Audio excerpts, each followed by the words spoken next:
Portal media ప్రేక్షకులకు స్వాగతం. వచ్చేసాం mad for each other 4th episode అండి. ఈరోజు చాలా ముందరగానే ఎపిసోడ్ రిలీజ్ అవ్వడం వల్ల ముందరగానే చెప్పడం జరుగుతుంది.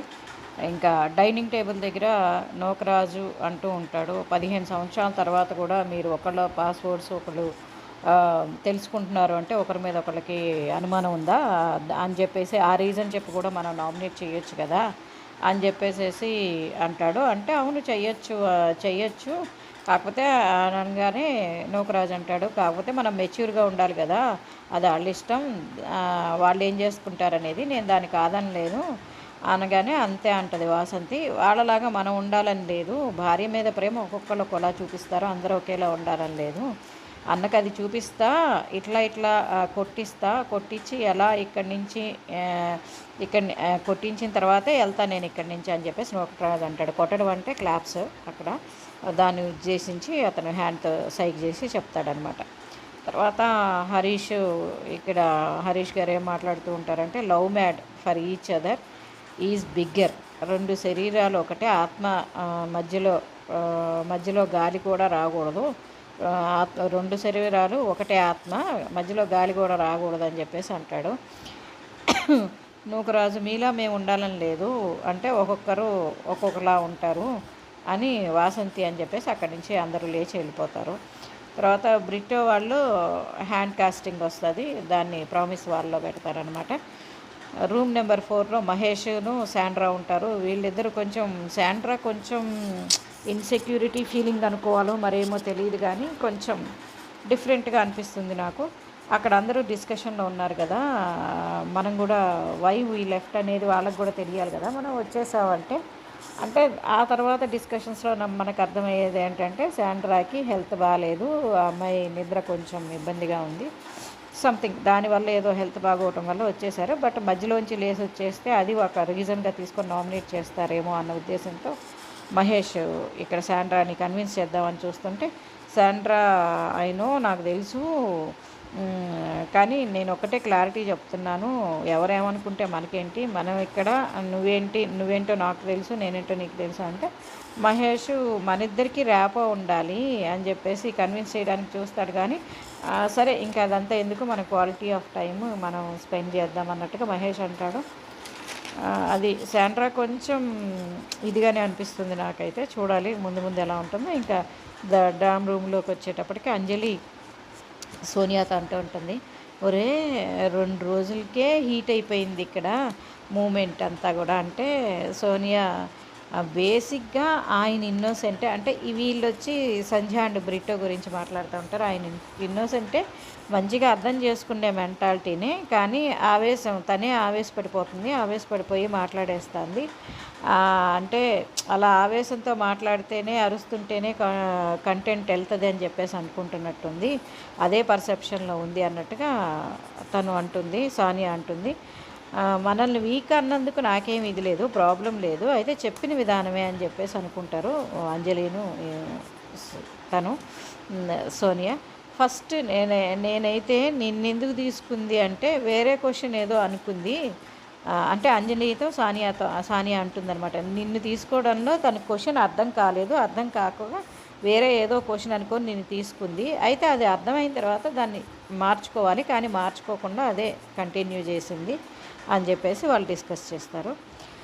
నెక్స్ట్ అది చీకటి పడిపోద్ది, రాత్రి అయిపోద్ది. నెక్స్ట్ సాంగ్ వచ్చేటప్పటికి, ఈరోజు సాంగ్ వచ్చేటప్పటికి ఇద్దరు అమ్మాయిలతో వైలిన్తో వస్తుంది కదా, ఆ పాట ఏదో వచ్చింది. ఆ తర్వాత అంజలి నీతో చోటు కూర్చుంటారు, అంటే అంజలి వాళ్ళ మదర్ చనిపోయినప్పుడు నీతో కనీసం ఫోన్ కూడా చేయలేదు, ఏదో సంథింగ్ తను పలకరించలేదు, ఆ డిస్కషన్ అనమాట. తమ్ముడు ఏం చేస్తున్నాడు అలా అంటే, ఇప్పుడు పిల్లల్ని చూసుకోవడానికి తమ్ముడు వైఫ్ని రమ్మని నేనే అడిగాను, నేనే ఫోన్ చేసి పిలిపించాను అన్నట్టుగా అది మాట్లాడుకుంటూ ఉంటారు. ఆ తర్వాత నెక్స్ట్ అబ్బాయి చాలా బాగున్నాడు, పవన్ లాగే ఉన్నాడు అన్నట్టుగా ఏదో సమ్ డిస్కషన్స్ అయితే జరుగుతాయి. అమ్మ చనిపోయిన తర్వాత 6 రోజులకి బాబు పుట్టాడు అనేది వాళ్ళు డిస్కస్ చేసుకుంటారు. తర్వాత నూకరాజు బ్రిట్టోనేమో తెలుగు నేర్పుతూ ఉంటాడు. నూకరాజు నేను డైలీ 3 వర్డ్స్ నేర్చుకుంటాను అన్నట్టుగా నేర్చుకుంటూ ఉంటారు. అంజలి డ్రెస్సింగ్ రూమ్లో తను అయ్యో జీన్స్ రాలేదు ఎలాగ ఇప్పుడు అనేది ఏదో అనుకుంటూ ఉంటే పవన్ ఏదో మాట్లాడతాడు. అదే ఏంటి బాగా ఫ్రెండ్స్ అయిపోయారు అన్నట్టుగా మాట్లాడితే, అదే అమ్మ చనిపోయినప్పుడు రాలేదు కదా, దానికి నాకు బాధ అనిపించింది అని చెప్పేసి అంజలి అంటుంది. అది డిస్కషను. అది అయిపోయిన తర్వాత బ్రిటో సంధ్య తెలుగు చాలా బాగా మాట్లాడుతున్నామని బ్రిటోని అప్రిషియేట్ చేస్తుంది సంధ్య. ఇకపోతే సిద్ధు, శాండ్రా, నూకరాజు బాగా క్లోజ్ కదా అని చెప్పేసి అనుకుంటూ ఉంటారు. సిద్ధు, సోనియా, నూకరాజు మనకి బాగా క్లోజ్ కదా అని చెప్పేసి అని అదే డిస్కషన్లో సోనియా అంటుంది అనమాట సిద్ధుని, కొంచెం నోటిదోలు తగ్గించుకోమ్మా అని చెప్పేసి అంటుంది. తర్వాత జాను, వాసంతి ఆ డ్రెస్సింగ్ సిద్ధు గురించి డిస్కషన్స్ చేస్తూ ఉంటారు. సిద్ధు, సానియా గురించి. సిద్ధు సానియాకి చాలా అన్నీ తెచ్చిస్తున్నాడు, హెల్ప్ చేస్తున్నాడు, మొత్తం సానియా డామినేటింగ్ అన్నట్టుగా వాళ్ళు మాట్లాడుకుంటూ ఉంటారు.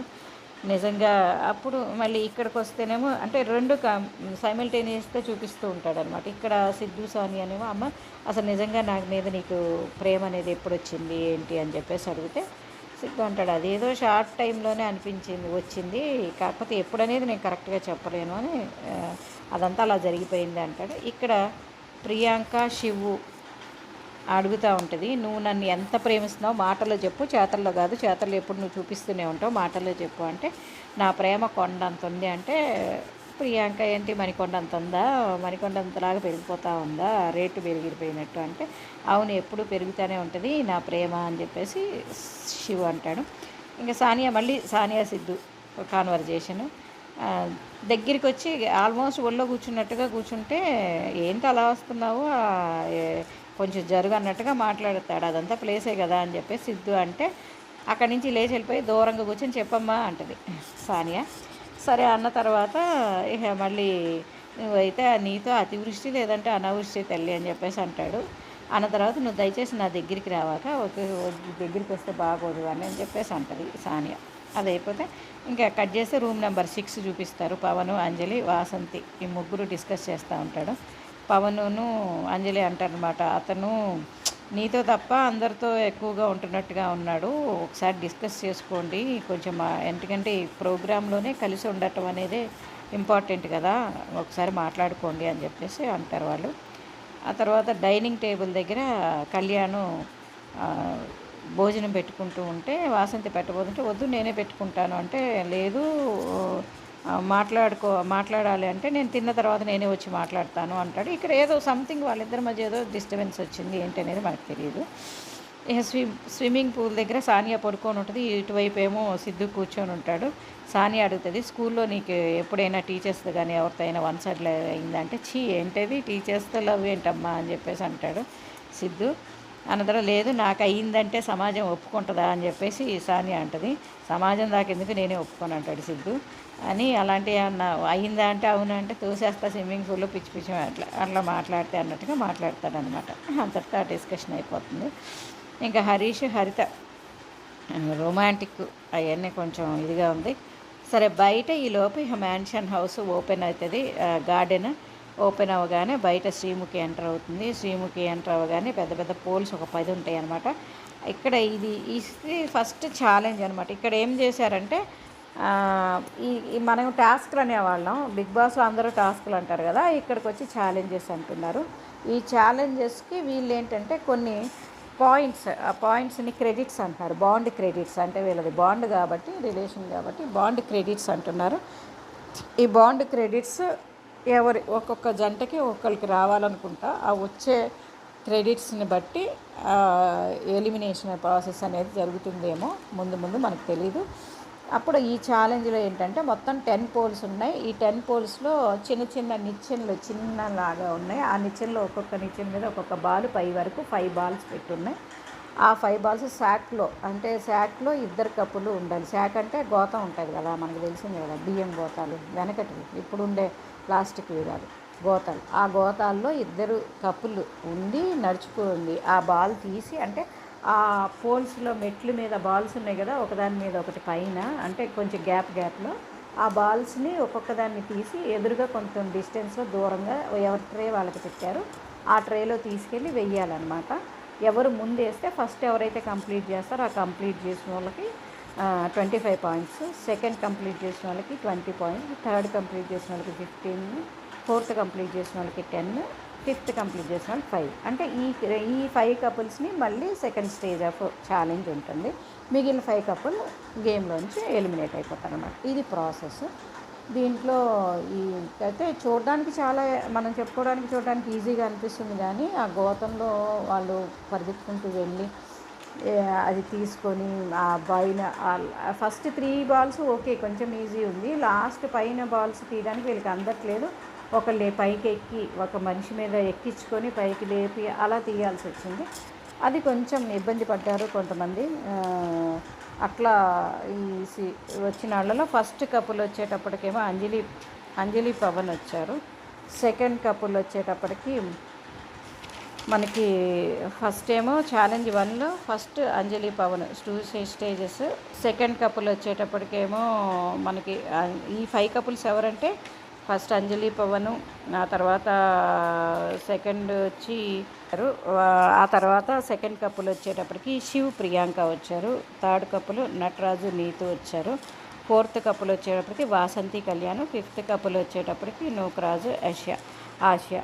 వీళ్ళు 5 కపుల్స్ రావడం జరిగిందనమాట. మిగిలిన 5 కపుల్స్ అంటే సిద్ధు, సానియా, ఆ తర్వాత బ్రిట్టు సంధ్య, ఆ తర్వాత భాను జాను, ఇంకా అందరూ కూడా హరిత హరీష్, వీళ్ళు ఎలిమినేట్ అయిపోయారు. ఇంకా మళ్ళీ ఈ 5 కపుల్స్కి సెకండ్ స్టేజ్లో ఏంటంటే మనం యూట్యూబ్లో చూస్తూ ఉంటాం, పెద్ద చెక్క ఉంటుంది, ఆ చెక్కలో హోల్స్ ఉంటాయి, బాల్స్ ఇస్తాడు, ఆ బాల్స్ పట్టుకొని చెక్కను పట్టుకొని ఇలా వేయాలి కదా, అది ఇద్దరు కలిసి ఆ బాల్స్ని బ్యాలెన్స్ చేయాలి, ఆ గేమ్ అనమాట. ఆ గేమ్ మళ్ళీ పెట్టిన తర్వాత ఫస్ట్ వచ్చేటప్పటికేమో ఎవరెవరిని సపోర్ట్ చేస్తారు అని చెప్పేసి శ్రీముఖి అడిగితే ఒక్కొక్కళ్ళ పేరు చెప్పారు. అంజలి పవన్ పేరు ఎవరు చెప్పలేదు. అయినా అందరూ గేమ్ ఆడితే ఫస్ట్ వచ్చేటప్పటికేమో నూకరాజు వాళ్ళు వచ్చారు, వాళ్ళకి 25 బాండ్ క్రెడిట్స్ వచ్చాయి. సెకండ్ వచ్చేటప్పటికేమో నీతు నటరాజ్ మాస్టర్ వచ్చారు, వాళ్ళకి 20 బాండ్ క్రెడిట్స్ వచ్చినాయి. థర్డ్ ఏమో శివ్ ప్రియాంక వచ్చారు, వాళ్ళకి 15 బాండ్ క్రెడిట్స్ వచ్చాయి. ఫోర్త్ అంజలి పవన్ వచ్చారు, వాళ్ళకి 10 వచ్చినాయి bond credits. Fifth Vasanthi Kalyan వచ్చారు, వాళ్ళకి 5 వచ్చినాయి అన్నమాట బాండ్ క్రెడిట్స్. సో ఇవి ఈ ఛాలెంజ్లో వీళ్ళకి వచ్చిన పాయింట్స్ ఇవి. ఇకపోతే ఆ తర్వాత అయిపోయిన తర్వాత గేమ్ డిస్కషన్స్ అయితే అందరూ కపుల్స్ డిస్కస్ చేస్తారు, తెలిసిందే కదా. జాను భాను వాళ్ళు అయితే లోపలికి వచ్చాగానే జాను ఒకటే ఏడుపు, అక్కడే ఏడ్చింది అమ్మాయి, నేను ఆడలేకపోయాను అని చెప్పేసి. బట్ అది అంత అవసరం లేదనిపించింది నాకైతే, నా పర్సనల్ ఒపీనియన్. ఆ తర్వాత సంధ్య బిట్టునేమో సూపర్ మాస్టర్ అని చెప్పేసి నటరాజ్ మాస్టర్ని అప్రిషియేట్ చేశారు కూర్చుని.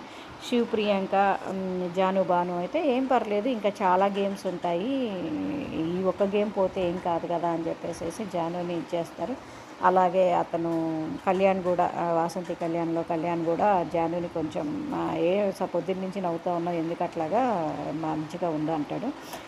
నటరాజ్ మాస్టర్ హరీష్ గారు ఆ మాట అన్నాడు కదా, అది కోర్టు గురించి, దాని గురించి ఆయన అలా అనడం కరెక్ట్ కాదు, ఎవరు ఎలా ఉంటారు అని చెప్పేసి డిస్కస్ చేస్తాడు వీళ్ళతోటి. ఆ తర్వాత అంజలి పవన్ కూడా డిస్కషన్ అనమాట. దేని గురించి అంటే అక్కడ ఏమవుతుందంటే తను వీక్గా ఉంది, అందువల్లనే మేము 4th పొజిషన్కి వచ్చాము అన్నట్టుగా అంటాడు. అనేటప్పటికీ అది తను తీసుకోలేకపోయింది. ఆ మాట అంటే అది పట్టుకొని నామినేట్ చేస్తారేమో అని అంజలి ఫీల్ అయ్యింది. అదే రూమ్లో డిస్కస్ చేయడం జరిగిందనమాట. ఈ రోజు అయితే ఎపిసోడ్ ఇది. ఇంకా టాస్క్లు స్టార్ట్ అయినాయి కాబట్టి, ఛాలెంజెస్ స్టార్ట్ అయినాయి కాబట్టి ఇంకా ముందు ఇంకా బాగుంటుంది అనుకుంటున్నా.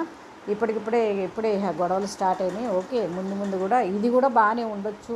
ఫస్ట్ 2 days 3 days కొంచెం బోరింగ్గా అనిపించింది, ఏంద్రా బాబు ఇది అని, కానీ బట్ ఇప్పుడు బాగుంది. చూద్దాం ఇంకా ఎలా ఉంటుంది అనేది. Please subscribe my channel and give me some suggestions. Please like and share.